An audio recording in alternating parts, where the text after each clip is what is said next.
What's up, gamers? Um, I'm gonna write music, I guess. So I was kind of thinking it could be cool if I record myself working on a song just for fun, kind of show my process, because I'm not a professional composer, so it's gonna be a little strange, I guess. I don't know. I'm not perfect, is my point, as much as I'm sure you believed I was. But I thought it would be fun. You can kind of see how I do things. I can explain my thoughts going into things. Also, what I think will be especially entertaining is sometimes I'm trying to figure out what to write for a song, and I find that a lot of the time, what helps me is to just write stuff. Just write down what's in my head and then see how it sounds. And even if I don't like it, it at least gives me ideas for like what I might want to turn it into. But sometimes when I do that, I write something so awful, so horrendous that I can't believe that it came from my mind. So I think that would be fun to like catch on video. But I'm kind of hoping to go back through my old songs and just update them and like just find various ways to improve them.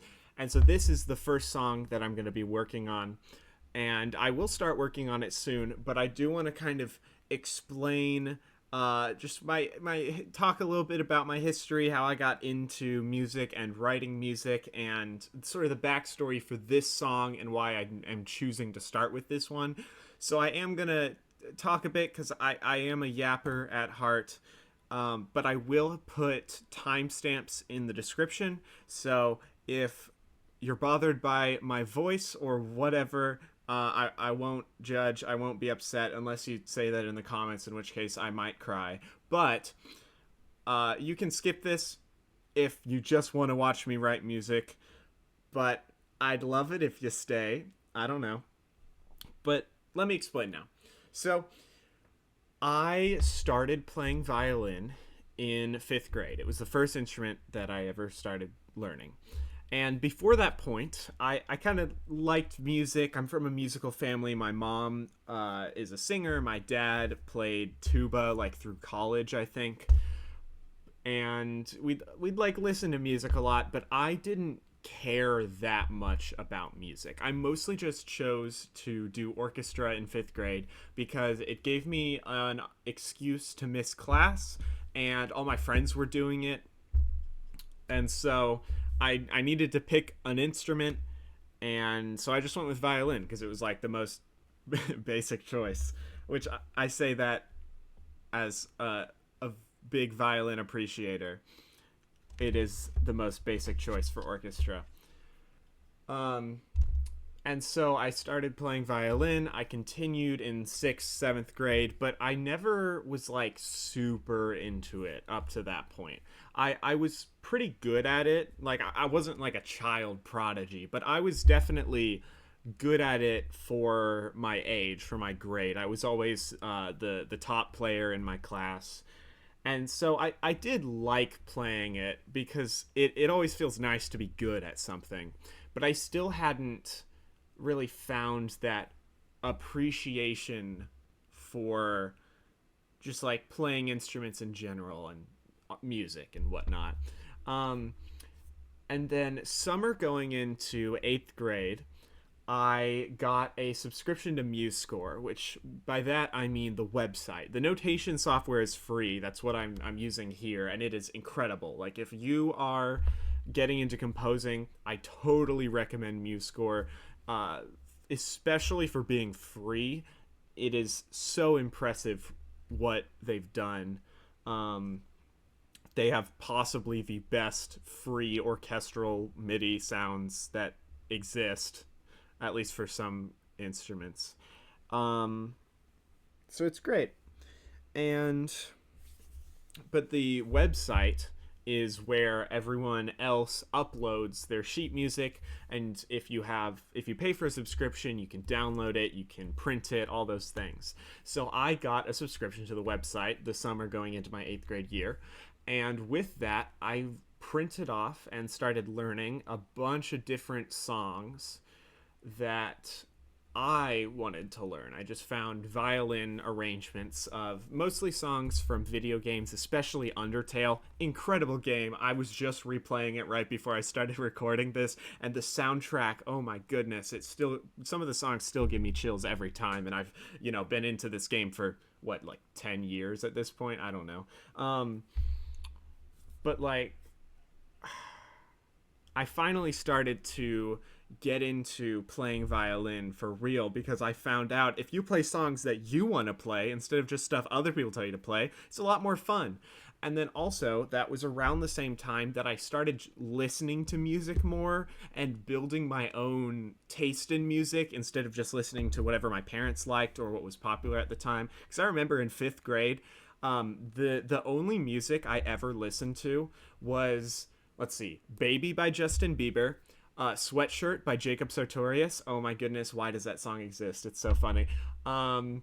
And a bunch of songs by Jake Paul and Logan Paul. I especially liked, I think it was by Jake Paul, but it had both of the Paul brothers. It was the, like, I Love You, Big Bro, or I don't remember what it's called, but, like, that's what they sing. And then my favorite Logan Paul song was Help Me Help You, which is, he's a minion. It's interesting. Anyways, the point is, I didn't listen to good music, but finally, going into 8th grade, I started to listen to more music. I got really into especially these two artists, Kai Dreams and Rex Orange County. And both of them, I still love them to this day. Their music's incredible. I really wish Kai Dreams would release more stuff because it's been like 2 years. But Rex Orange County's newest album, ooh, it's great. Like, I swear he gets better with every single album. My goodness, he's so cool. But anyways, so I finally was like really getting into music. So then at some point in 8th grade, I think it was pretty early on, I just came up with this like melody in my head, just this theme on violin. And I had the whole thing in my mind, and I learned to play it on violin, and I had it memorized. But I didn't have a way to write it down. And I wanted to write it down mostly because I thought my mom would like it. I thought it would be a fun surprise for her if I wrote a song. So eventually, I think what I did was I created a Noteflight account. And I was trying to keep it like a secret. I wanted it to be a surprise from my mom, but I used her email. So I had to like have her log into her email so that I could confirm my account or whatever. But then I was like, don't look at what this is for, even though she would have had no idea even if she saw it. She doesn't know what Noteflight is. And so I got it, but I just absolutely hated Noteflight, which I still do to this day. So I can't imagine how much worse it must have been all those years ago. But I did not like Noteflight, so I didn't do it. I didn't write it down. And so some more time passed, and eventually I again was like, man, I really want to write this down. And like I said, I had that MuseScore subscription, and so I was like, you know what? MuseScore has a notation software. I've seen it advertised on their website. I'm going to check it out. And so I got it, and it was quite a bit better. It's improved a lot since I started using it, but even at the time, it was pretty good.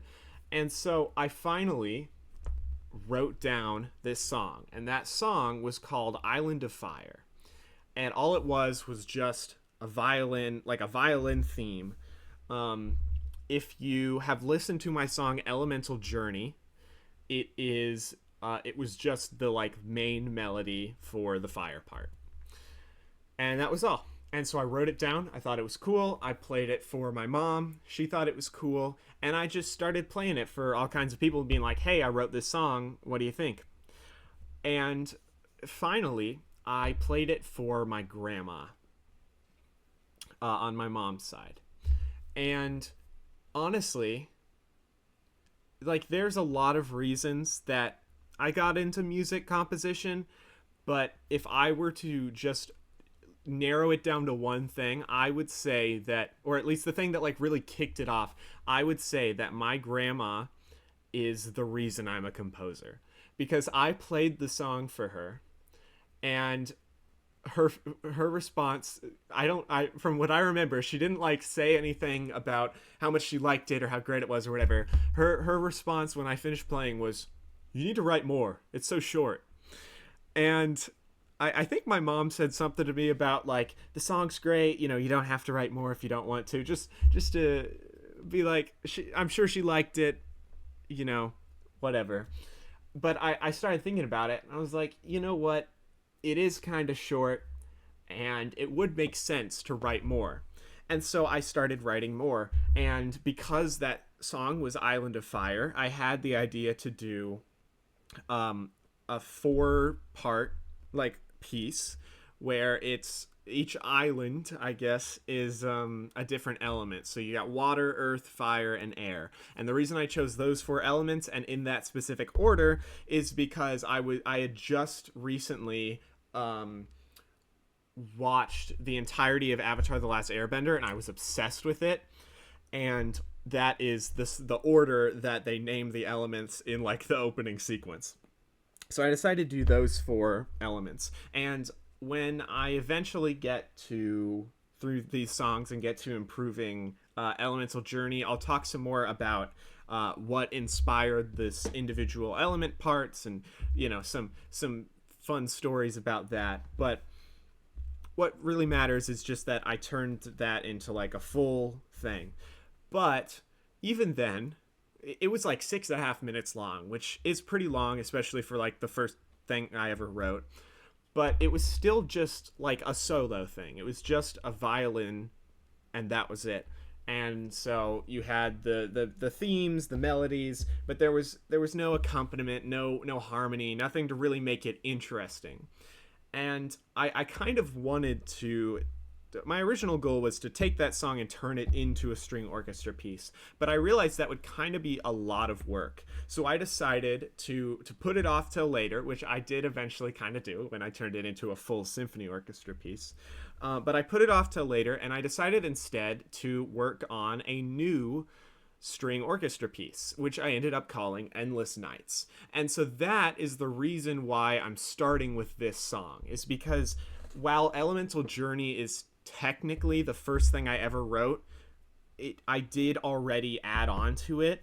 And so that Elemental Journey, I feel like at this point it's not really a song as much as it is a concept. It wasn't called Elemental Journey, it was called Elemental Island. Sorry, that's confusing. Elemental Island is the violin solo. Elemental Journey is the symphony piece. So Elemental Island, the violin solo, isn't really a song, it's more of a concept. And it's the concept that developed into Elemental Journey.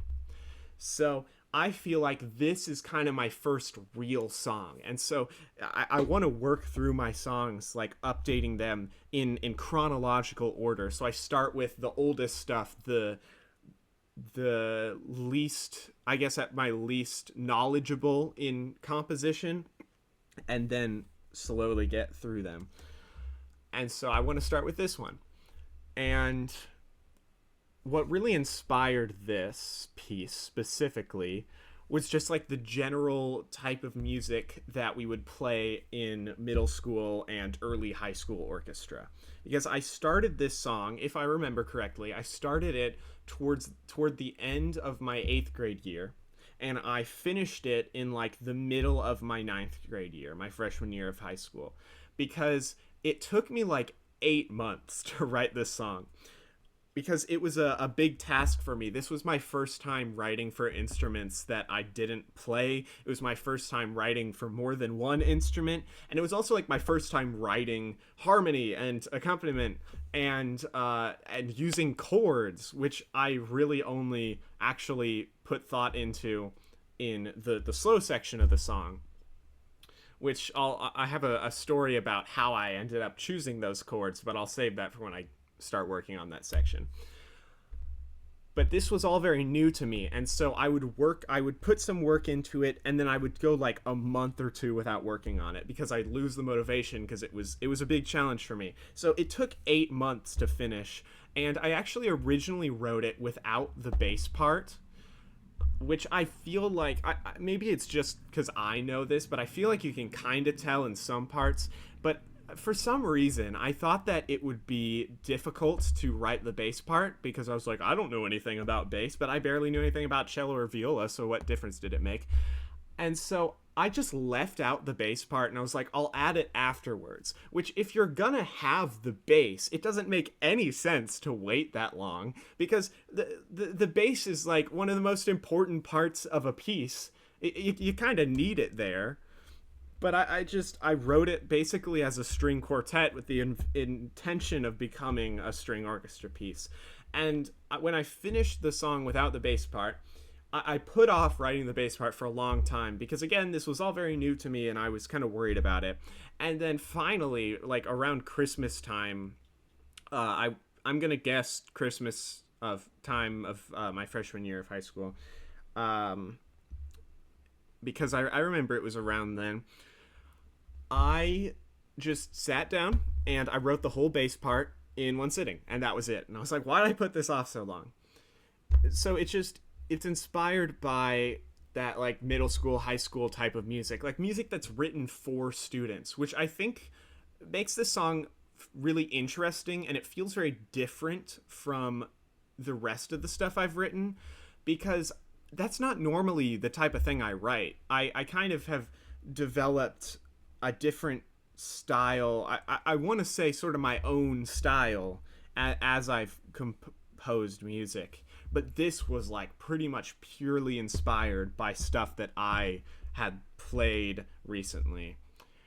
And it's just a very different feel because I've described in the past that I think generally the way that I write my music, like my style is about half classical inspired and half inspired by like movie soundtracks and somewhat like video game soundtracks because there was a prolonged period of time where basically every song I wrote, everyone I showed it to would be like, whoa, that sounds like it should be in a movie, which was not a bad thing. I didn't mind that. Movie soundtracks are great, and it's not like it's not a very limiting descriptor because movie soundtracks can be literally anything. So I thought that was cool. I still like that, but it's just very different from what this song is. And I think this is probably the song that's going to end up being changed the most out of any of my songs that I improve, both because it's the oldest and so it's going to have the most like inexperienced writing that I want to fix, but also just because my style has developed so much since that it's going to turn into a very different style. Especially with some of the plans I have that again I'll get to when I get to those sections. I guess the last thing I have to share for like background context, because I'm noticing this is almost approaching 20 minutes of yapping, which is fine. That's kind of what I intended to do. But the last thing I want to share is the inspiration. I'm not going to like play it in this video because there might be copyright issues or something, but this song was at least somewhat like, if you listen to this two songs side by side, I think you can definitely tell the similarities. It was inspired by this song Spartacus by Brian Balmages. I don't know for sure if that's how you say his name, but I will put a link to it in the description.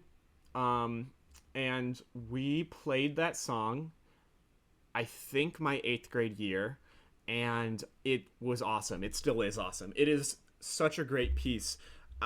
Generally, I prefer, like, I like writing in my current style more than writing songs that are, you know, written for students, like I've been talking about.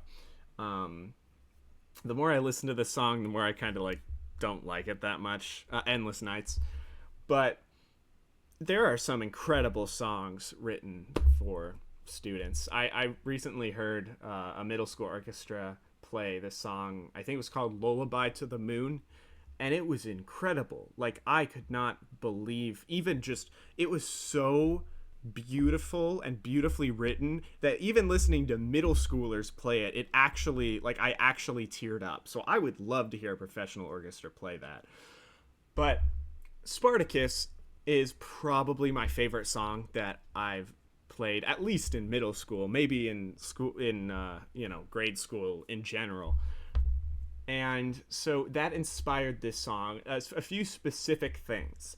Each tempo of this song, if I remember right, was taken from Spartacus. So Spartacus starts at 80 beats per minute, and then just like Endless Nights, it eventually speeds up and goes to, I think it's 140 beats per minute, if I remember right. And then it has a slower part at 100 beats per minute, and then it ends fast again. I haven't listened to Spartacus in a little while, so I'm not like 100% confident that it has that 100 beats per minute part, but I'm pretty sure I took the whole structure from Spartacus. So the general structure is inspired by Spartacus, but the actual music itself isn't as inspired. So I wouldn't say I like stole it, because the structure of a song is not that like unique. And then the other specific thing that you can tell is inspired is the way this song starts. Sort of. Spartacus starts with like one instrument, and then it kind of builds.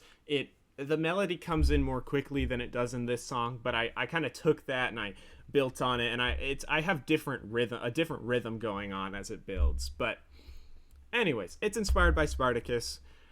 This was kind of the first real song I wrote. It took me forever to write. We're gonna see a lot of sort of boring parts that I'm going to strongly dislike and want to change. A lot of melodies as well that I'm going to do my best to make more interesting, which in some ways you might even arguably be equally as interesting. They just feel more interesting to me because they're different. But it's my song. I can do whatever I want. And there's gonna be quite a few random like illogical notation errors that it's just like why did I do that? So we're now I think it's time to get started.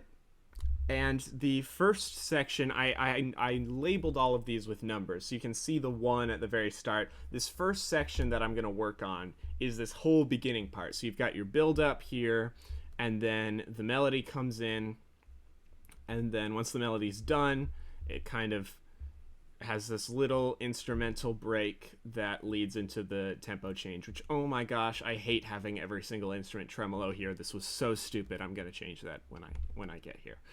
But the last thing that I would like to do, because some of you may not have heard this song, is before I actually start working on this and writing, I do want to play the song all the way through. And then once that's done, I will start writing, and we'll just jump right in. So here is the song.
Okay,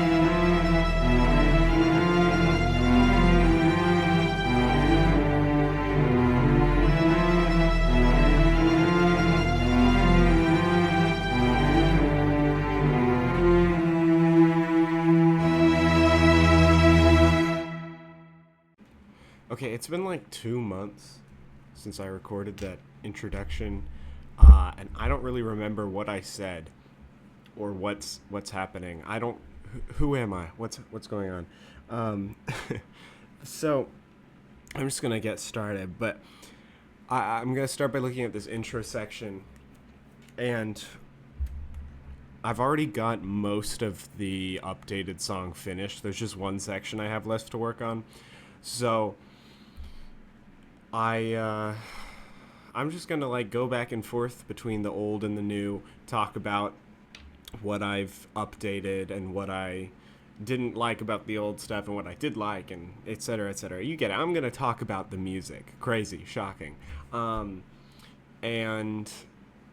that's that. So let's just get into it, and then I'll play like a side by side comparison for each thing. So first, let's look at the intro. It starts out pianissimo, which this is like right off the bat. This is the one thing that I don't like, is that it starts off so quiet. I get the idea here. I wanted it to get louder and louder and louder, but it's almost too much crescendoing. And also, just when you start with one section playing pianissimo, it's barely going to be audible, so it's not going to have that much of an effect. Like, you can still have that effect of building without having to start so quiet the audience can't even hear you. So that was like immediately one thing I wanted to change, was like the dynamic stuff. But I do like the idea of starting quieter and getting louder throughout. This whole beginning part, it's not bad. Like, I don't hate this, but it's boring and it's confusing. So like, this is BDAADA, just over and over again, and then the viola plays the exact same thing, and then the bass comes in with these E's, and then G F F F. It's just like what's happening here with like chords, and then E B A B D, and that's different. And what's going on here? I don't understand what's happening with the chords. I tried to figure it out, or maybe I didn't try hard enough. I honestly don't remember. It's been months, like I said. Not that it's taken me months to update this, just that I got super busy, and so I haven't started working on it so recently. But like, just I don't know what's happening here with the chords, and I'll get into this later. But I had no concept of chords when I wrote this, and the way that I wrote the one part that does have chords is so silly. And we'll get to that. And I'm pretty sure some of the chords, like some of the cool ones, were complete accidents. But yeah, so like, I don't know what's happening here. It's also just repeating the same things over and over again, even when like the melody comes in. And so to a degree, I understand like the effect that I'm going for here. I think it's pretty dumb and boring. The melody is not bad, but I think it could be more interesting. Like, the rhythms aren't that interesting. It's just eighth notes with some eighth rests thrown in. I do like this F sharp. I think that's cool. And I do think it's interesting how, even though I had put no thought into chords and I don't know what's happening here, it does all kind of work together. And then it gets to this point where it's kind of winding down after building all the way up to this earlier bit. Which, by the way, the reason the bass dynamics are louder than everything else is because just the bass sound is so quiet. And this was before the mixer was a thing. So like, I don't write it like that anymore, generally speaking, but that's why. So you get to this like wind down bit, and I'm just gonna play this.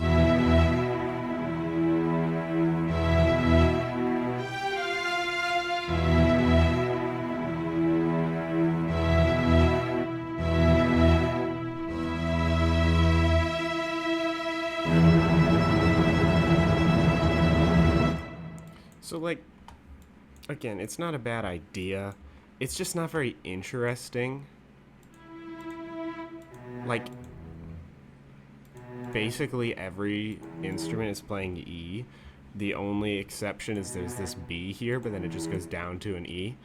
Um, so like again, chord wise, very boring. There's not much happening. The only thing like interesting is that there's different rhythms going on, but that's still not that cool. But what I do like that I carried over is that you've got the eighth notes at the beginning, and then just a couple instruments that carry on during while everything else is resting. I thought that was kind of cool. And then like yeah, the use of silence with these other little bits I kind of liked. Um, what I absolutely hate is this. I've come to realize that tremolos are only really useful, which I'm trying to decide like to what degree am I gonna just like explain everything as if I'm talking to someone who doesn't know much about music, and to what degree am I gonna assume that people watching this know about music. But a tremolo is basically just where you move your bow super fast, so you're playing the note just like really fast. Which also, again, you can see this was either I didn't know how MuseScore worked, or this was like the old way it worked. You'd add like text that said tremolo instead of like now it would be I just add this. Um, but anyway, I don't love tremolos. I think they work in some songs sometimes, but I think they work in very specific situations. I don't think this is one of them, and especially having every single instrument tremolo and every instrument tremolo the exact same note is so stupid. Um, that's just how I feel about the writing of this song. It's like it's not necessarily bad, it's just stupid. It could be so much better. So um, I I guess I'll go ahead and play this intro section all the way through, um, so that you have like the comparison once I go to the other one, and then I will show the updated version.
Now, generally speaking, I think that when I'm updating my old songs, the goal is going to be to find little changes I can make, like just small things that could be improved on, maybe because I didn't know as much about music writing and music theory at the time, and so I didn't write it properly, or maybe because I just could do something more interesting. But like the song will stay pretty much the same with some small changes. But with this song, it's because it's the first song I ever wrote, and because it has a lot of those problems that I've talked about and I'm going to continue to talk about with me not knowing anything about chords and not thinking about it, and so a lot of it is very boring. And you'll see, I want to talk about this so bad, but in when I get to one of the later sections, I will show you. I have the dumbest accompaniment parts I've ever seen. Um, so, like, because there's so many big problems, I'm making some big changes. Like, this sounds like a different song. So, the general idea with this, the goal, is, with this song specifically, is it's going to sound very different, but I want to keep the same ideas. So this whole beginning section, building up to this melody, it sounds very different, but it's still got the, the 4 measure phrase, and then it repeats 3 times, and then on the 4th time the melody comes in, and then the melody goes one more time, and then it's got this little winding down bit going into the chord and the tempo change. So it's still the same general structure, it's just sounds very different. And I think that already just looking at this, just glancing at it, you can tell that there's a lot more going on. This is a lot more complex, and at the very least, without having heard it, you can see that it's at least a lot more visually interesting than what was happening in the last song. So what I did here is I wanted something more interesting than just da da da da da da, just like repeating over and over again. So instead of some random weird nonsense, I tried to kind of write a little bit of a melody for it. So I'll just highlight that.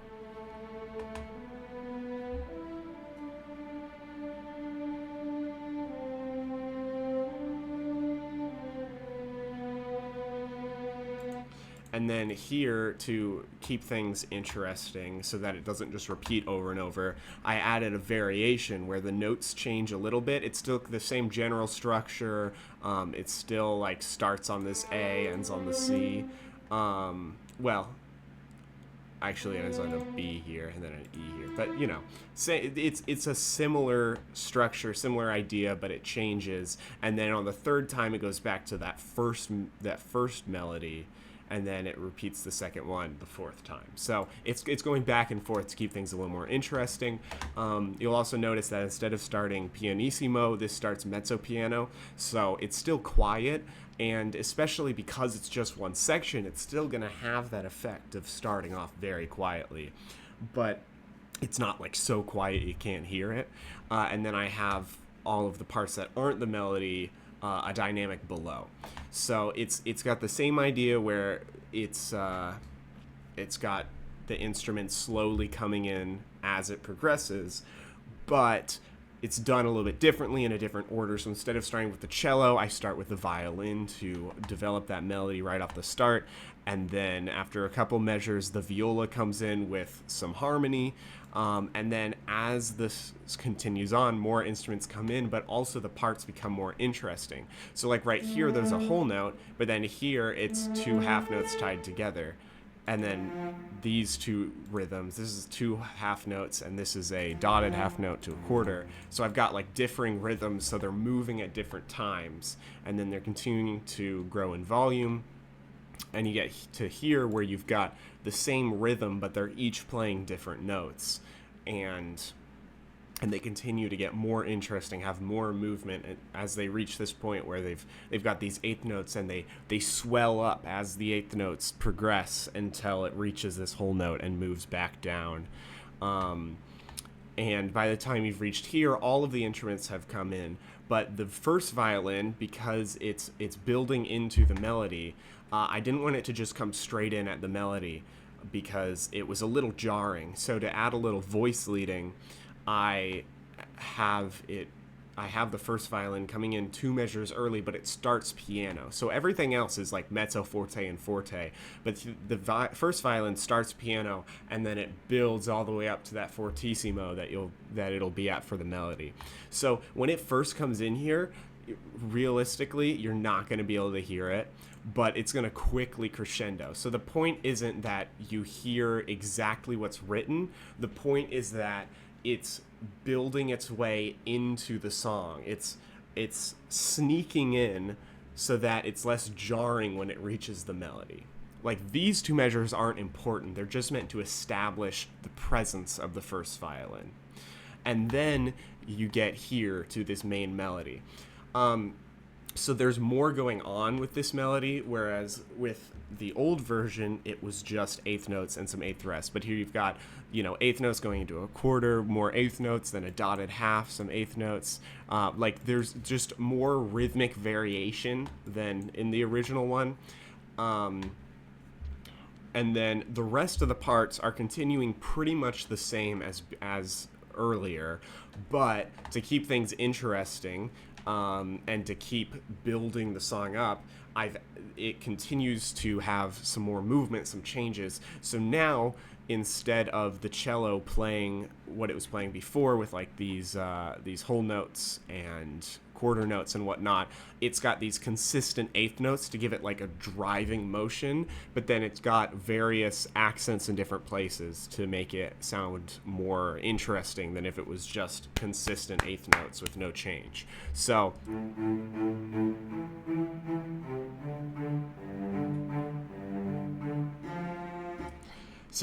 the accents don't really work super well in MuseScore, but you get the idea. It goes from, and you'll hear this once I play the full thing, but it goes from being very lyrical, very smooth and flowing to having this short driving eighth note going underneath to give it a different feel.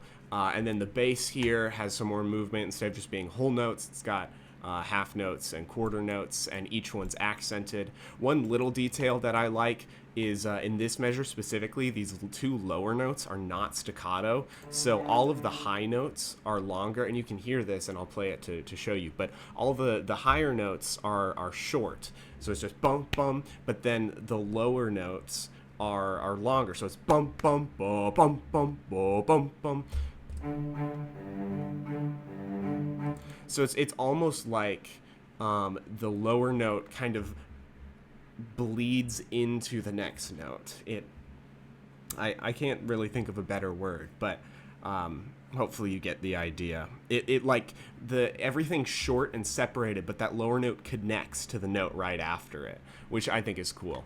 And so there was also, in the melody of the old song, there was that F sharp that I pointed out that I liked because it was out of the key, and it sounded a little funky in a way that was actually really cool.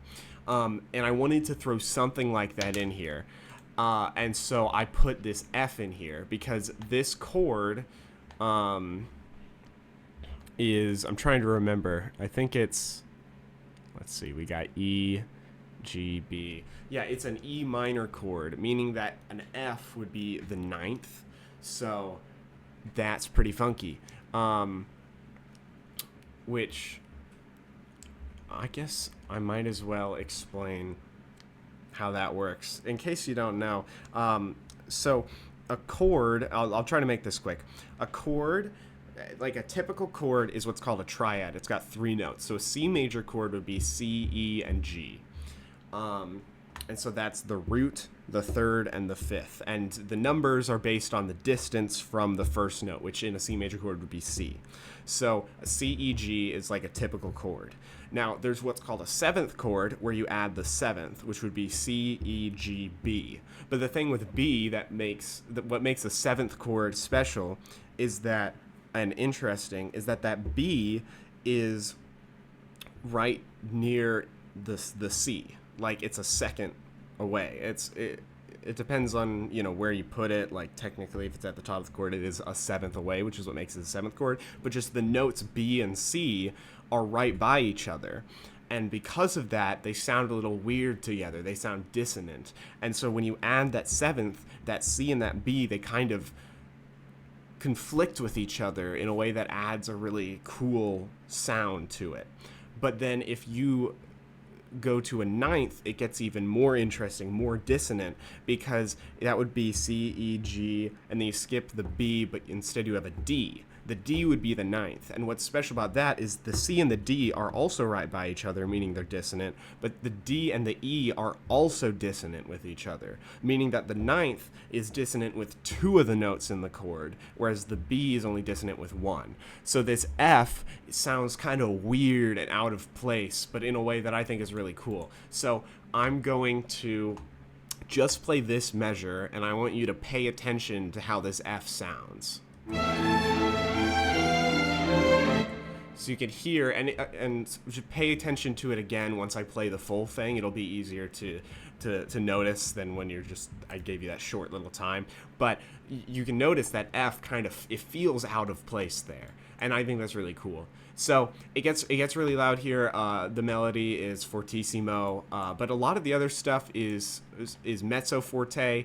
But what I did is this original melody is forte so that it stands out more, and then all the other accompanying stuff is mezzo forte, but the main melody is fortissimo. So this almost becomes like a counter melody. Honestly, I need to look more into what makes something a counter melody because I don't totally know enough about it to confidently say it's a counter melody, but it is a melody that's not the main melody, so I think that basically qualifies it as a counter melody.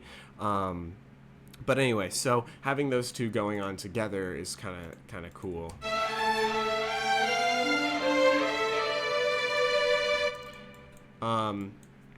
So yeah, and then you've got this eighth note motion that that there was earlier, but now it's got these accents. So another thing I did to make it build and make it more interesting is just the farther it gets into the song, into this intro, where during the part where it's building, the more accents there are. So the final like counter melody here, every note is accented, and same with the viola here, like all of this is accented. Just like lots of accents, lots of movement, and then the second violin's like right here. They've got like that octave jumping, and there's just all this kind of stuff. And then we get to the wind down part, and the wind down I did similarly, but I changed it a little bit. So I did different notes. The old one, it went from this E and then it just did more E's. I decided to change it up to make it a little more interesting. It drops down to this A. I can't remember exactly what happened dynamic-wise. I can actually check right now, although you guys won't see that, but that's fine. Okay, so I'm doing like the same thing with the dynamics, but this is forte. I think I actually need to put the right, yeah, I need to make this mezzo forte. But anyway, so it's the same thing where you've got your two eighth notes, and then these two continue on and keep it moving while the rest are silent. But then instead of it going from like the E to the G, F, F, F, I instead changed the way that the notes move just to make it a little more interesting in my opinion. And then the second half, because it does it 4 times. Originally, it's basically just the same thing all 4 times. The second half, it's the same chord, but the notes drop down. I think it's the same chord. But the notes like drop down lower. So there's some more change, some more movement to keep this interesting. And then I decided to throw this in where they all play the eighth notes. And then I think in the old version of the song, yeah, it was the first and second violin that played these eighth notes, although the notes were different. But I made it just the first violin to make the silence stand out more, and also to make the silence stand out more before the viola and let me check. The viola and the cello both had a half note here, meaning that this measure wasn't silent. I changed that. So my goal here was overall just to make the silence more powerful. So I added one beat that's completely silent, and then at this part, it's only one section playing it instead of 2. And then for the chord at the end, instead of doing the chord twice and the second time there's a tremolo, I just did it once with no tremolo, and I made it a little more interesting dynamically, where this note, the first violin's note is mezzo forte, and the other notes start mezzo piano and crescendo up to mezzo forte, and then also the second violin doesn't play a note so that the chord is quieter. So overall, just a lot of changes, the biggest difference was just being more intentional about my writing. When I wrote my first song, I didn't know much about music, and so it was just like I was just writing stuff, and then hoping it sounded good together. And if it didn't, I'd delete it. Whereas now I'm actually putting thought into what specifically I'm writing and why I'm writing it, and the chord structure and the chord progression, and like just having all this new knowledge, even if I'm not gonna. There's probably music theory related things I said in this that are wrong. I'm not perfect. I don't know everything, but now that I'm more knowledgeable, I can apply that in a way that makes the song a lot more interesting. Because all it takes, to be honest, I think all it takes to make an interesting song is to make intentional choices in what you write. Because even if I personally don't like a song, I can still respect it if I can tell that they put thought into it, if they put effort, if they put their passion into it, if they actually cared about what they were writing and they put thought into what they were writing and why, then I can respect it even if I don't like the way it sounds. So I think all you need to do to make interesting music is just really think about what you're writing and why you're writing it. So that's the biggest thing I did. Like, yeah, there's a lot that I changed, but the biggest thing is I just thought about it instead of mindlessly writing whenever I felt like. Also, I don't know if I've mentioned this yet, but if you haven't noticed with the Endless Nights at Sea, and that this goes into 6/8, I'm turning this into a piratey song because I thought that would work better and be pretty fun to write. So anyway, now that I've talked about the intro and what I changed, here is what the new intro sounds like. Again, it sounds very different. You'll notice that quite quickly, but it's still the same general structure and the same ideas.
So I split this into sections. That's what these numbers are for, and that intro section is like definitely the longest part, both because it's slower, but also I think there's just more measures than any of the other sections. So this next section is very short. I don't have much to say about it, but I'm just going to go one section at a time. So this is transitioning into the new tempo, so it's got basically 2 measures of rest, and I like that. I think that effect works. I think it makes sense, and it helps.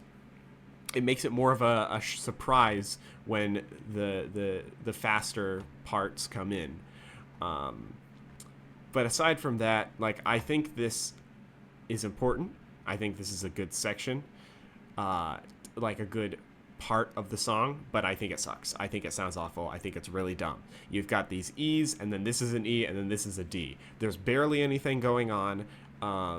There's a bunch of silence that I think takes away from the song. Earlier, I think the use of silence in like this wind down part is cool, but here where I'm trying to develop a new tempo and make things exciting, get things moving, I think this silence is a bad thing. I think it's you know, a downside of what I wrote.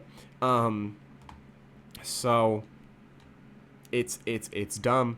I also don't know why this isn't a whole note. The only interesting thing is this measure, and it's not that interesting. And I think the reason that the arcos are here is because back in this time I had to put tremolo like this, and so the arco countered it. So it doesn't actually need to be there. That's not how this should be notated, but I think it had to be that way for MuseScore purposes. So I think this is a good idea to kind of help transition into the faster part and establish how the rest of the song is going to feel and all those sort of things. But I think the execution is really bad. On the other hand, I really like what I did here. So I did the same thing with the 2 measures of silence, but because it is, I think I just got really close to the microphone. I'm sorry if that was loud. But because this is in 6/8 and, the tempo, the 2 measures go by a lot quicker. So there's less of a gap in the music, which I think works. It has the same effect where it's a surprise when the faster part comes in because of that silence, but without making you wait for it for too long. So I kind of kept a similar thing with these E's, but then instead of the viola playing the D, it's the second violin. So there's less like movement between sections. And then the biggest thing I added is in this first bit is this bass part. So this has a lot of movement. It's got accents. And this is what I think was really missing from the old version, was like, I'm trying to establish this new tempo. I'm trying to get things moving, but there were so many gaps, so much silence. And this bass part, it gets things moving. It's got an interesting rhythm, and it makes sure that there's not really any like awkward silence in there, which I think is really good. And the other thing I did to make this more interesting is instead of it just being like the same notes over and over again, that you can see this descent. So it's E, E, E, D, E, E, E, but then it goes down to D, C, C, C, and then C, B, B, B. So it goes E and then down to C and B. So it's changing the notes. It's adding movement to make things more interesting and less repetitive, as opposed to the old version where it was just the same thing over and over again. And then I wrote some cool stuff for the viola and cello, but I realized that when all of the stuff was there all at the same time, when you first came in, it was a bit much. So I did kind of like what I did with the melody for the first violin with the voice leading, where this beginning part, when it first gets to the fast bit, there's less going on. It gets you into the groove of it, but without overwhelming you, without being too much all at once. And then when it gets to here, this is the end of this phrase, but it's got they start quieter than the rest of the parts, but then crescendo into their actual dynamic, so that it kind of again, they like sneak their way in, and it establishes their presence before they actually start their important part. The viola is less important, but it's cool. It plays. The violas are playing the same rhythm and like accents and stuff as the bass, but a different note. So it's just like a harmony for the bass. But the cellos are where this part really shines. This is the biggest new addition to make things interesting. They just have a lot of movement and a lot of interesting notes. There's not much I can say about it. Just you'll hear it. It sounds really cool. I'll play part of it now.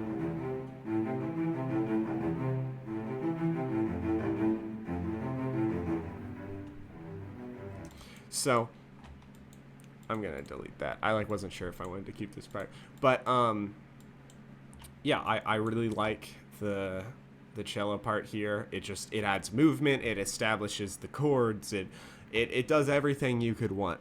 And then one little thing I added just to spice things up a little bit is, instead of ending the phrase the way you'd normally would, because it's got like these 8 measures basically, from 1, 2, 3, 4, 5, 6, 7, 8. Like normally, logically, it would end here. But what I did instead is, as it's reaching the end, everything decrescendos down to be super quiet to all the way to piano, and then as soon as it gets there, it starts crescendoing, and it repeats just those last 2 measures, as it builds all the way up into what will be the next, like the first main melody of this faster part, I guess. Now, I haven't written the accompaniment parts for this yet, so, it's not quite there yet. But I think the idea is it works, and it's gonna sound cool. So it just spices things up a little bit. It doesn't quite end where you expect to. It doesn't quite end where you expect it to. I had a lot of trouble with that sentence. Wow. Instead it gets quieter, and then it's like, oh nope, we're back. So I think that's all there is to say about this section. So here's what it sounds like. I like it so much better than the old one.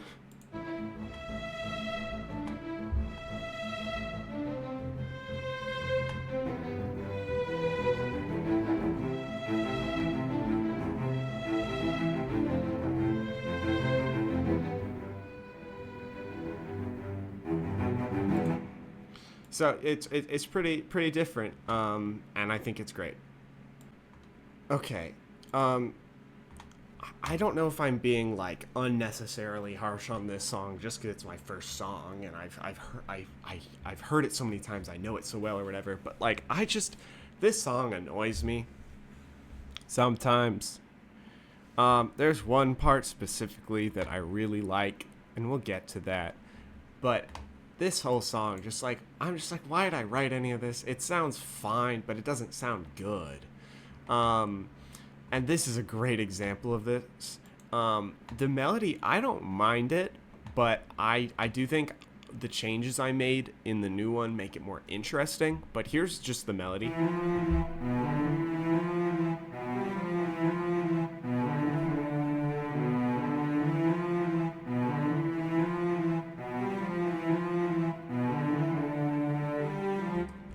So like, I don't love it, but I think it's all right. Could maybe use a little more spice to it, but not bad. Here's where it gets bad. So let's look at this melody. So this measure, we've got E, F, E, B, D, E. Okay, cool. Well, we probably want to, establish some sort of chord, because generally that's how songs work. They're built on chords. So we want some chord in the background that would fit that well. Obviously, the way it's written, there's going to be some notes that are outside of the chord. But like, what should we write? Well, let's see. We got an E in the bass. Okay, that makes sense because we got the E in the melody. It's probably the root of this chord. And the bass often plays the root.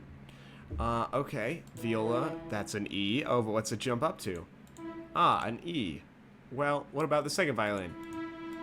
Okay, it's got E's. And the first violin? Oh, it's an E. So every single accompanying part plays an E.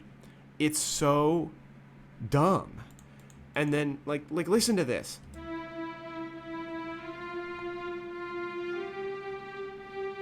Why did I think that was a good idea? Also, what in the world is going on with these measures? Why does it look like that? And again, just I don't think this is a good use of a tremolo.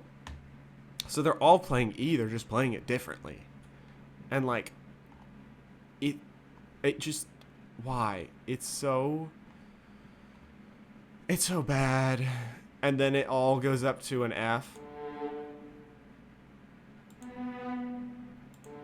Oh, well, that's different. That's a D and a B. But everything else is an F. And then it goes back to the E, E, while these are all G. Okay, the viola part is not bad.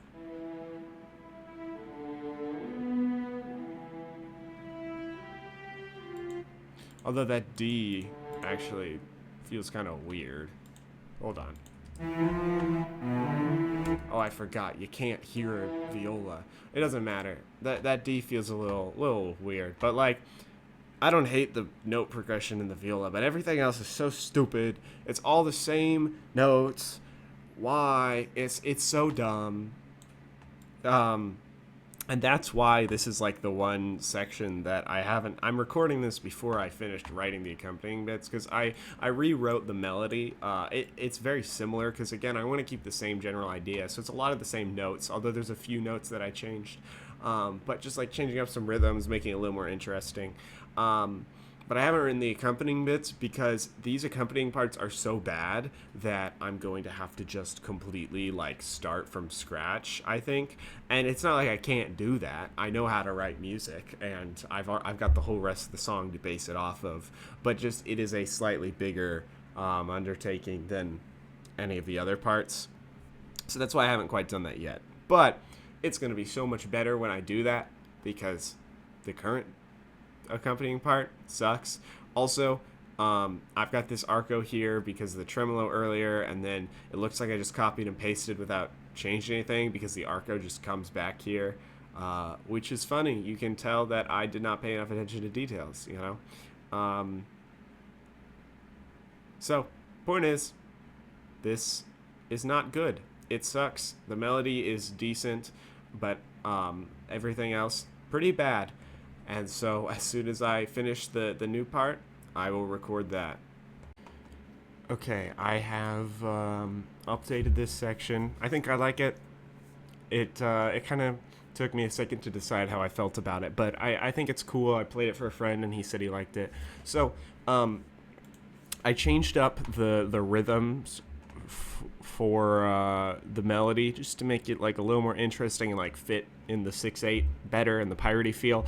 It's still not super interesting. I think that's part of why I don't love this. I think it's good. I like it, but it didn't like blow me away like some of the other stuff I wrote for this did.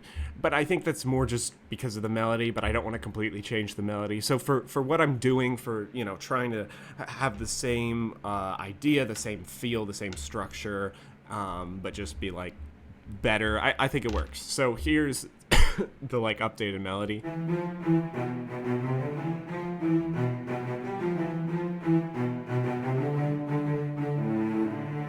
So it's for the most part it's very staccato, to, you know, fit with that whole piratey feel. But then at the end of the phrase, these last two notes are legato, so they flow. You know, they connect together. For the bass part, you can't really hear it because of MuseScore. But I did basically the same thing that goes on in this earlier part. Where the first and second violins are playing this. It's like the same rhythm, just different notes.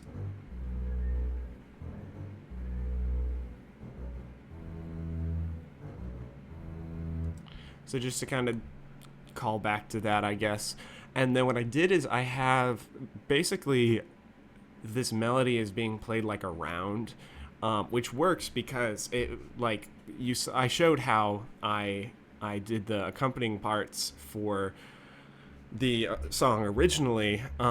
There's like nothing going on with the chords at all. It's just like a lot of the same notes, and because of that, it actually works fairly well as a round. So the cello starts, and then the next measure second violin comes in, and then the next measure first violin comes in. So you've got all this going on, and then the viola just has this little moving bit with the eighth notes.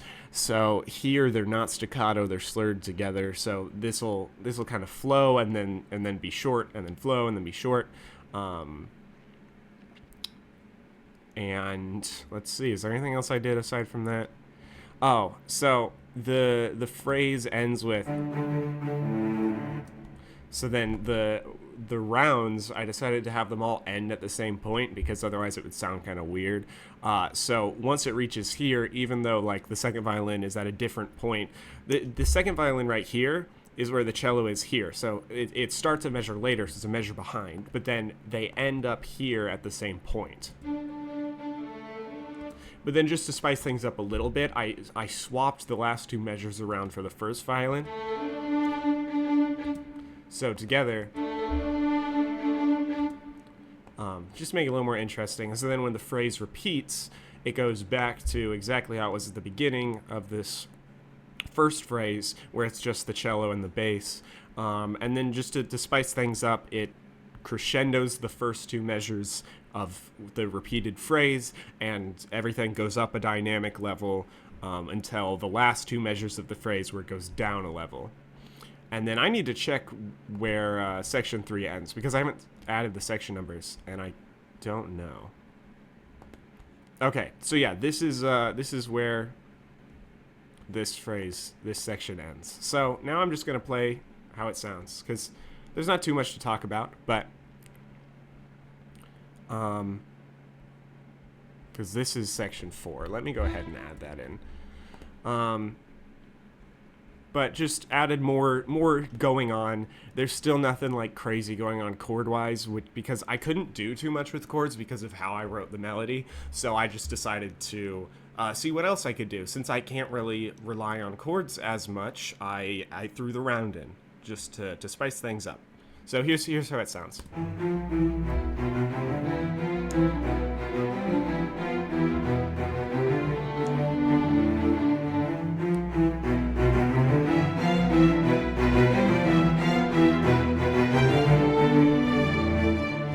And there's one thing I forgot to mention, is that I moved the first violin part up an octave the second time to add some variation in.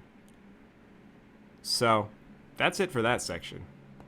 So section 4 ended up being pretty different, like not super different, but it's just I shortened it a ton, and so that makes the song much shorter. Because if you look at this, section 4 is 1, 2, 3, 4, 5, 6, 7, 8, 9, 10, 11, 12, 13. I probably counted that wrong. Nope, 14, 15, 16. I don't know. It's like 16 measures. And the problem is, let's listen to the melody here. And then let's listen to when the melody goes to the second violins. And let's listen to the melody of the last section. So in total, there's like 24 measures of the same freaking melody. So I shortened this a ton. I used the same melody in 3. I just kind of made it more interesting. Section 3, I just went over. For section 4, I just completely like changed the way that this happens. So this section, I just got rid of it because it's just the same melody, and then the first violin is just doing octave jumps. It's not that interesting. This section, I took some inspiration from, but I still changed it quite a bit. Which I think putting these octave jumps in the bass is really weird. Which if you go and check out this song and the old Endless Nights on my YouTube channel, you'll notice the bass part doesn't look like this because I changed it before I posted that. But this is how the bass originally was, and so I decided to like put everything back to how it originally was, just so that we could see what I didn't like, what was wrong, what's changed, all these things. So the only thing I really kept from this part, because also there's not much going on as far as like harmony and accompaniment goes, and I wanted there to be more happening here. Right here, we've kind of got like 2 different melodies going on, because this is the melody that we've had for, a while. But then on top of this isn't super interesting either, but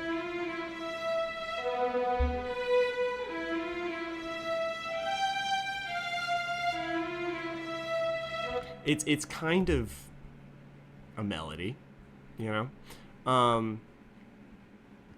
so I decided to just stick with this one to utilize this for my melody to make things more interesting, so it's not the same melody over and over and over again. Also, just a couple things I want to point out. You'll notice that... Oh, what did I just do? Hold on. You'll notice that there's arco here because it was just tremolos, but clearly I did not pay much attention because I put arcos here, which makes absolutely no sense. I put arcos for all of these, which makes zero sense because there was no tremolo before this. And then if you look, there's another arco, there's another arco, there's two arcos. I just like copied and pasted and didn't remove them like at all. I don't understand. I don't know why I didn't notice that, but I guess it was my first time notating a song like this, so I didn't think about all the little details. But you know, here you've got your tempo change, and then the transition into the slow part. I this is like a part I kind of like. I think, you know, it makes sense to slow down going into it. One thing that is a little different though that you'll notice once I go to the new one is here, it slows down to the new tempo going into the transition, which I think actually works pretty well. I like that. I like that idea that it slows down right before the transition instead of the transition being where it slows down. I think that's kind of cool. But for the piratey version of the song, I thought it kind of fit better to slow down at the transition. So I'll show you specifically what I did, but just notice that here it slows down before the transition, and this is our transition here.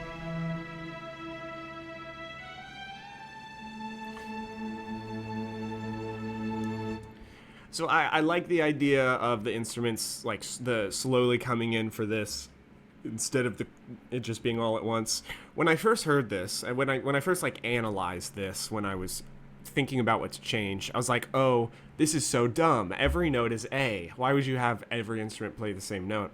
And I think in the new one, I did change. I mean, I changed when the instruments come in a little bit.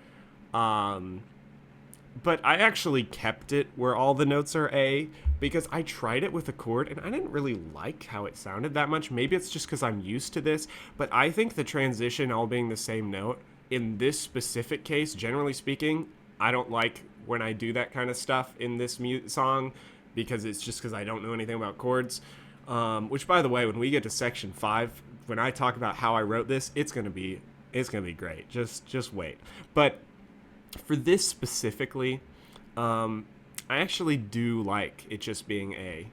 So I'm going to go ahead and play section 4 so you can hear why I didn't keep this the same way. And then I will talk about the new section 4, which there won't be much to say because it's quite a bit shorter.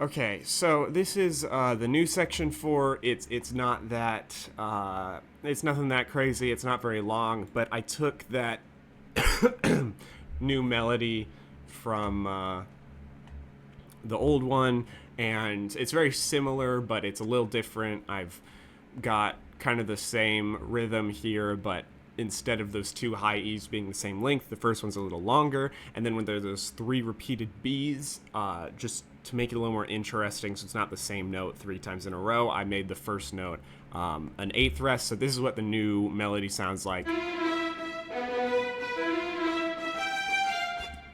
And then the other stuff going on, the bass and the viola here are playing the same rhythm as the beginning of the fast part. So when it first reaches that tempo change, the bass plays this. And now here at section 4, the bass is playing the same thing, just different notes. And then it kind of jumps up here when the phrase repeats. And then the viola is doing the same thing. Oh, I don't even know what I just pressed. And then because in the old version of the song, the previous melody was still present here, I decided to, in order to keep with my goal of keeping the same ideas from the song, I decided to carry that melody over, sort of. So, kind of the first measure is the same, but then the second measure, instead of having those eighth notes in the melody from part three, it's just a dotted half note. So it's that melody's still kind of there, but it's changed. And then just to add a little more interest, a little more spice, the violin too sneaks in halfway through the phrase and then plays some eighth notes. And then when it gets to when the phrase repeats, then you've got your ritardando here. So this is where it slows down some, and there's also decrescendo, and so everything goes down a dynamic level into this transition. But then instead of reaching the targeted tempo right before the transition like the old one did, it reaches it at this A going into the transition. So this A, it's still all A's, but something I did just to make it a little different is in the old one, it was that each instrument came in like a quarter note apart, basically. So it was all spaced out evenly. And I did a similar thing here, but a little different. So it starts with the first violin, then there's half a measure, and then the second violin comes in, and then half a measure, and then the viola.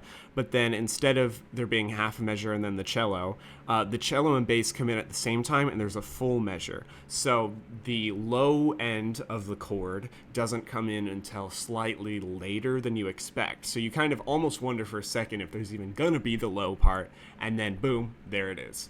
So there's nothing too crazy going on here. Although because I decrescendoed into this, these crescendo all the way down to a piano, which I don't remember if the old one did that.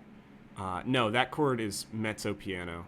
Oh, and actually the whole beginning of the whole like fifth section, or at least the beginning of it, is mezzo piano in the old version, which, we'll get there. But here it's piano, so that's another change, just made more dynamic contrast, which also, I just might as well talk about this now. What's great about that is, because this is all piano, like the beginning, I started with mezzo piano. So, by starting louder, it allows for more dynamic contrast, because that means that now this point where it's all piano, and especially right here where only the second violin is playing, that is now the quietest part of the entire song. So by starting out a little louder, it gave me more room to move around, more room to add contrast, and that's another reason to not start pianissimo with one section playing. So anyway, here is what this new section sounds like.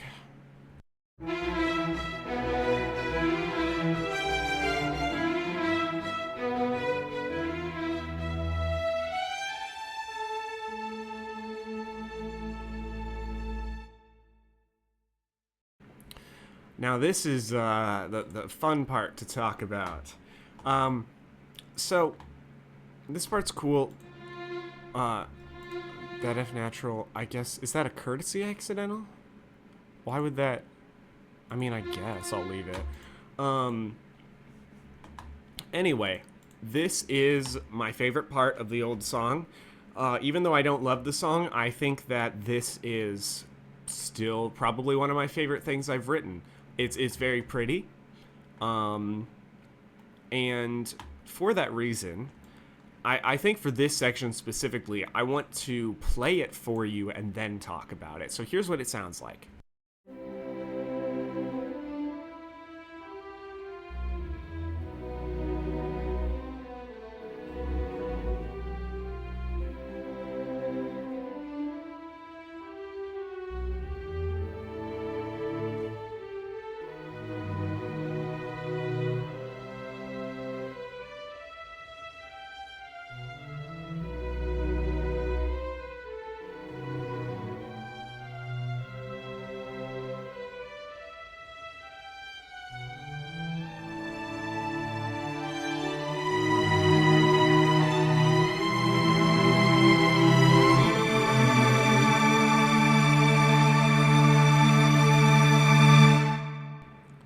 So, I mean, for someone who knew literally nothing about chords, there's some pretty cool chords in there. So how'd this happen?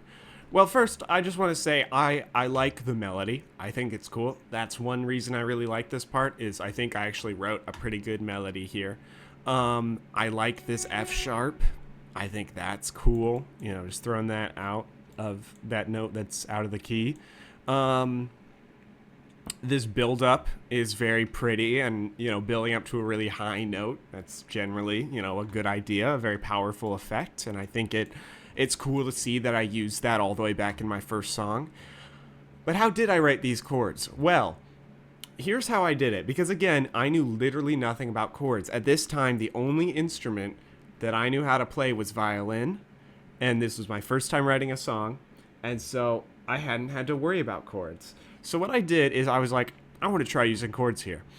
So I looked at the melody and I was like, okay, I've got an E here. And I went on Google and I searched chords with the note E. And then I would find a list of chords that had the note E in there.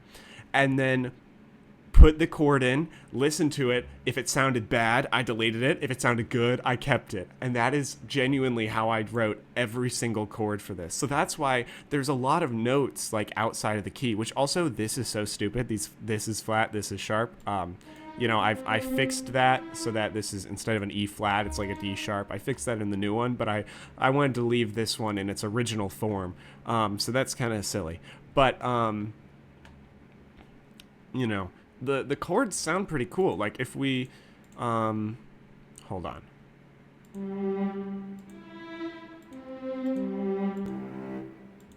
Like that's just a C major chord, which makes sense because if I Google chords that have E, that's obviously what's going to come up first.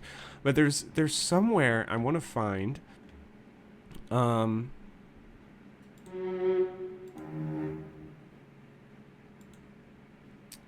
oh, actually, so this bass part, this is another thing. I like this idea, this sort of echoing of what came before, just in a bit of a different melody. I think it's cool. The problem is you can't hear the bass at all. And part of that is a MuseScore problem. Part of that is because I'm just giving it to the basses. So I fixed that in the new one and we'll get to that. But I like the way that this bass has some moving stuff that's going against everything else. But it doesn't quite work. I think this might be the chord I'm looking for.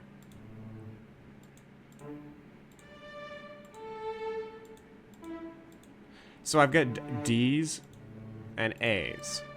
So that would be probably a D minor chord given the key. Although there is an F sharp here, so it's possible that there could have been a D major chord.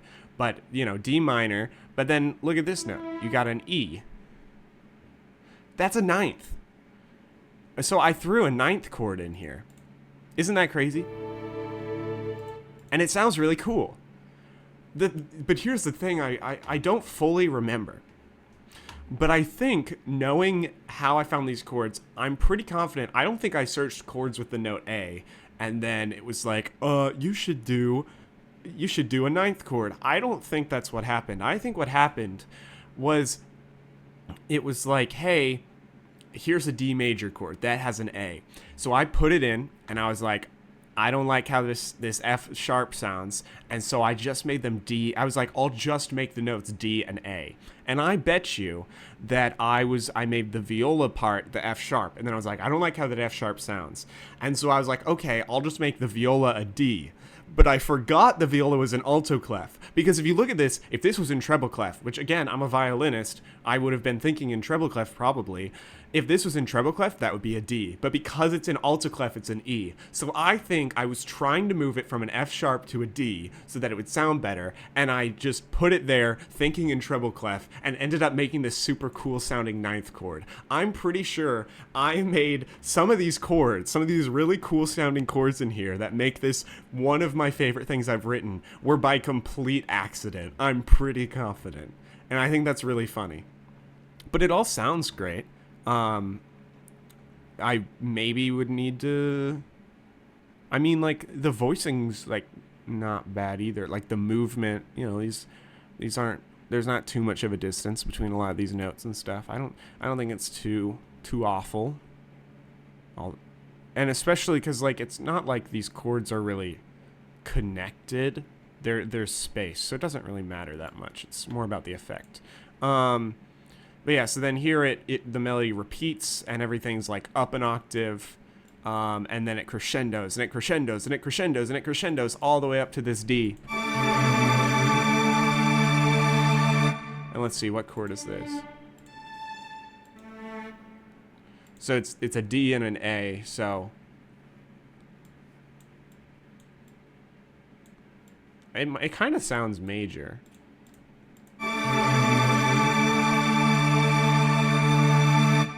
But I don't know, maybe it's because I don't have the context. It doesn't really matter. And then section 6, it goes back into the fast tempo. So yeah, there's how I wrote this part. I think it's pretty, but it turned out well by complete accident, complete luck, which I think is pretty silly. So now let's take a look at the updated version. So I didn't do all that much here. One change is I didn't slow it down quite as much. It's not like the exact same tempo. I left this a little bit faster. And then I just kind of changed the melody to fit the 6/8.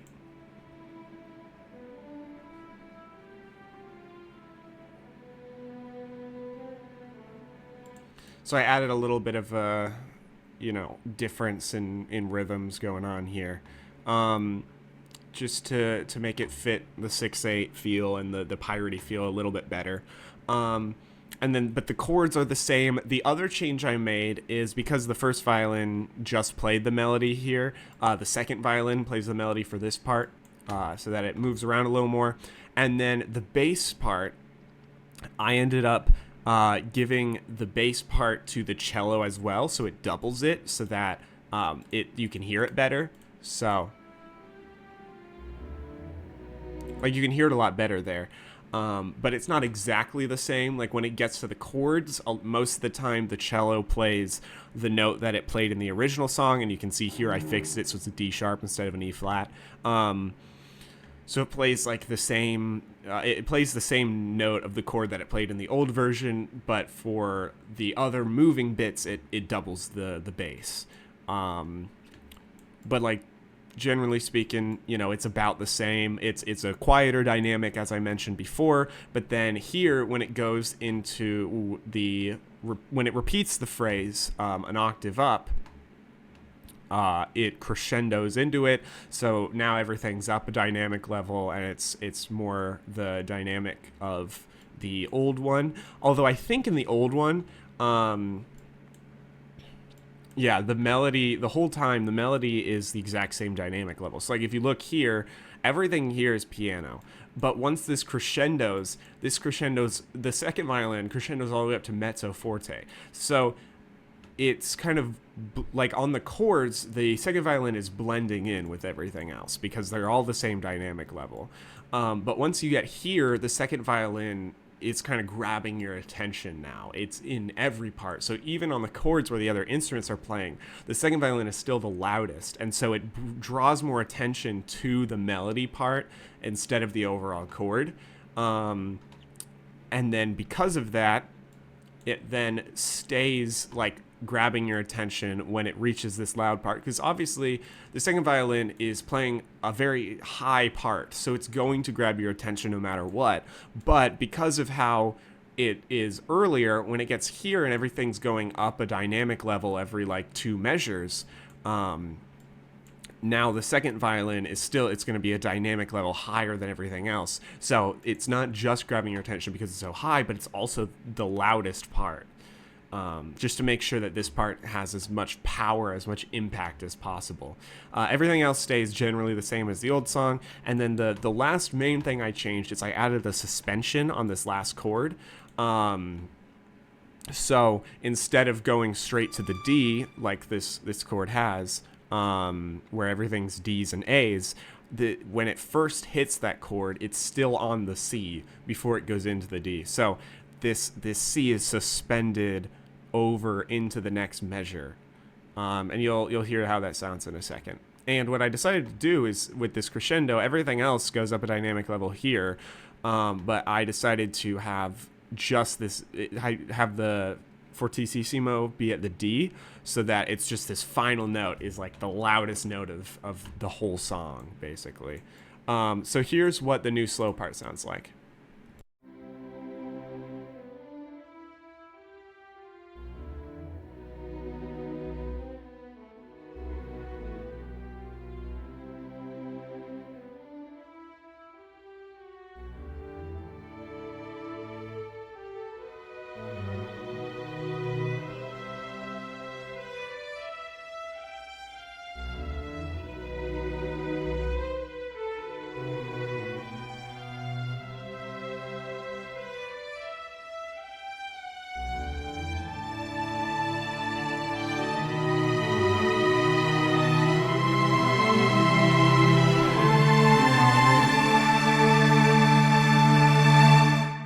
One thing I realized I forgot to mention is these eighth note bits. Like, you see, it's got eighth, quarter, eighth, and so that's like the same rhythm for each time.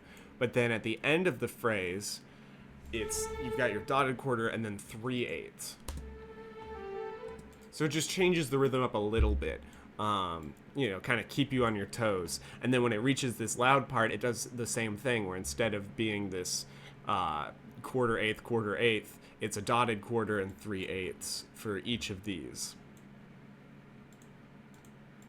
And then I think I'm going to just talk about all the rest of the sections at the same time, because there's a lot of repeated stuff. So when this slow part's done, it goes back into the previous faster tempo. It does the same thing where there's a couple measures of silence, and then it has this same transition that was there in the beginning earlier in the song, but just to make it a little more interesting, this melody from the slow part at the start of the song, I threw in just a little bit here. And I think that's cool. I like that I added that here.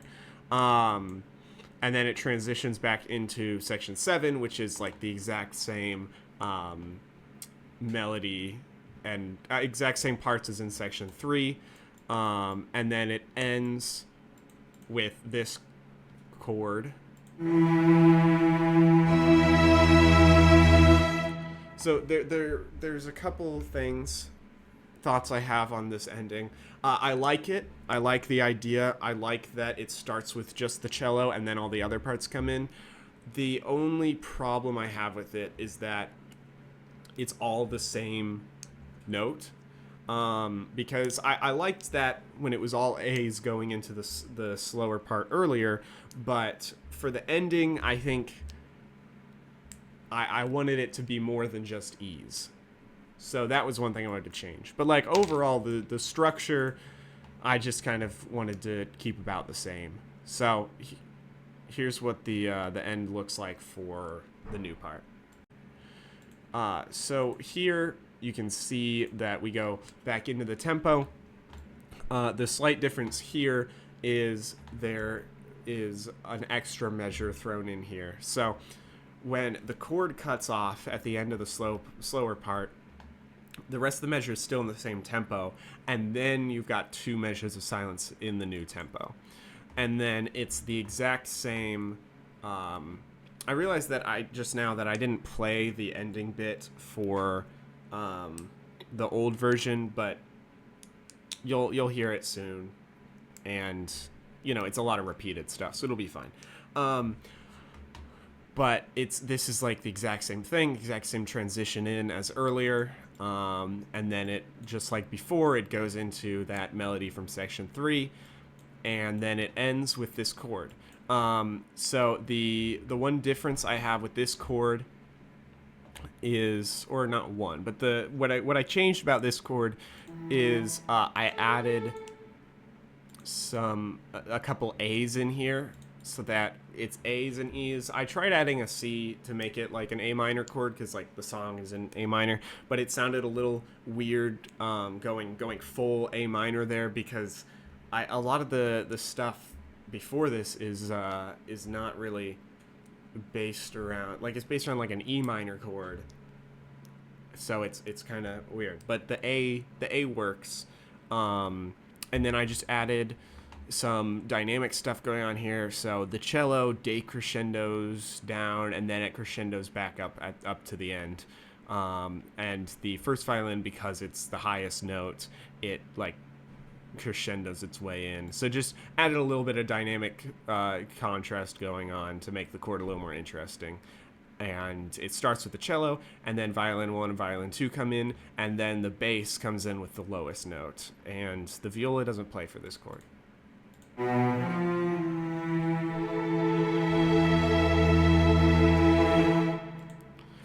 So that is the updated ending. There's not much new because it's a lot of just repeated stuff. But now that I have shown you both songs and gone over them, I think I started by playing the old song, but it's been now an hour, over an hour. Maybe an hour and a half since I played that. I can't remember how far into the intro I played it because it was months ago, but it's been at least an hour since you last heard it. So what I'm going to do is, and I think I said this before, but there's going to be timestamps for everything in the description of the video. So if you just want to hear the new song, you can skip ahead or even just find it on my channel. But I'm going to play the old song, and then I'm going to play the new song for just like a side-by-side comparison so you can hear both of them. So first, here is the old version of the song.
Bye.